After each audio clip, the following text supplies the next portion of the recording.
Salut, j'espère que tu vas bien. Alors dans cette vidéo, je vais te raconter une petite histoire. Je vais te dire pourquoi tu es un consultant qui s'ignore. Alors tu vas me dire, ouais, forcément, on est toujours le consultant de quelqu'un d'autre, hein, finalement. Ce qui m'a amené à faire ce métier en tant que thérapeute, c'est que forcément, je suis passé par un chemin de vie qui m'a amené à un moment ou à un autre à consulter, à essayer de changer quelque chose dans ma vie.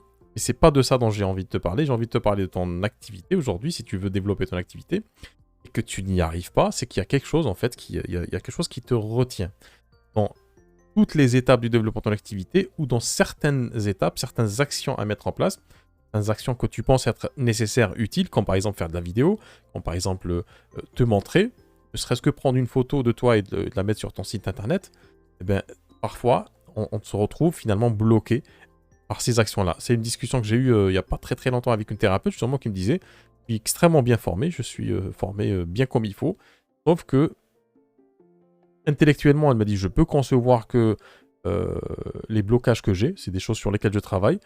J'ai beau faire un travail sur soi, j'ai beau consulter, j'ai beau faire tout ce que je veux. Quand le moment arrive où je dois me mettre face à une caméra, ça bloque, ça bloque entièrement. Et c'est en ça, en fait, qu'on est le consultant.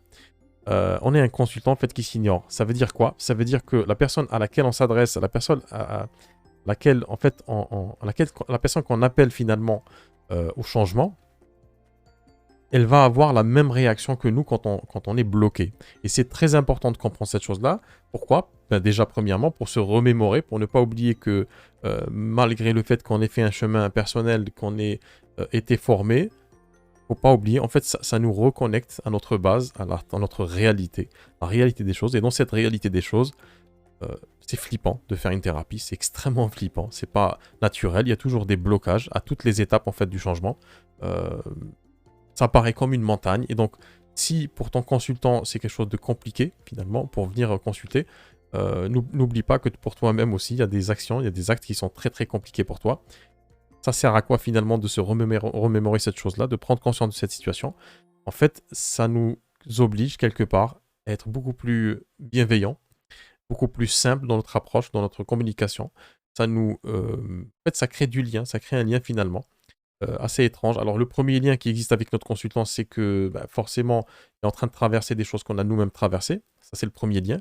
Le deuxième lien, c'est que actuellement, aujourd'hui, on partage avec lui. On n'est pas dans un lien anachronique, mais dans un lien, c'est-à-dire de contemporain. C'est-à-dire que lui a un blocage pour venir consulter, et toi, tu as un blocage pour diffuser peut-être ton image, ton message, etc.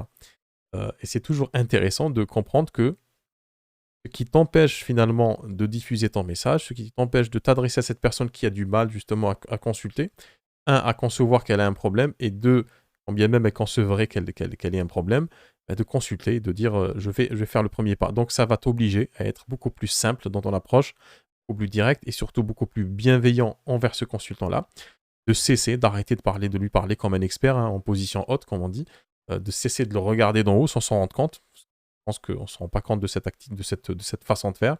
Donc de cesser de le regarder de haut, de descendre un petit peu, de lui parler normalement, non pas comme un expert ou une experte, mais comme une personne qui comprend que c'est flippant de faire une thérapie, et de lui montrer que en fait le véritable enjeu de la communication d'un thérapeute sur Internet, c'est d'amorcer ce changement, c'est de lui dire regarde, c'est pas si compliqué que ça de faire de changer. Moi-même, je fais cette chose-là en m'exposant. Donc moi-même, j'ai pu combattre certaines choses dans ma vie, j'ai pu transcender certaines souffrances, certaines douleurs, certaines peurs, et que aujourd'hui, en me rendant visible à toi, c'est aussi une barrière que je franchis pour toi, pour que tu puisses toi-même faire de même. Et c'est très important de faire ça parce que quand tu es dans cette posture-là, en fait, tu n'es pas dans une posture de... C'est pas de la télé que tu fais, c'est pas une personne qui se dit tiens, il faut que je développe mon activité, il faut que je fasse une vidéo. Ça, c'est mort. Si tu fais ça, c'est pas bon. Donc, voilà ce que je voulais te dire aujourd'hui sur cette posture-là. Si aujourd'hui, tu as du mal à te rendre visible, c'est que forcément, donc, ça s'enracine dans ton histoire personnelle, mais tu n'as pas forcément besoin de faire une thérapie pour ça. Il y a des choses qu'on peut faire, en fait, il y a un recadrage qu'on peut faire, il y a un changement de perspective qu'on peut faire. Tu me laisses d'ailleurs en commentaire si c'est quelque chose que tu vis actuellement, si c'est quelque chose qui t'empêche, qui te tire comme ça, qui te laisse pas finalement te rendre visible. On en parle, et puis il y a des solutions qui existent, comme pour toute chose. Ciao.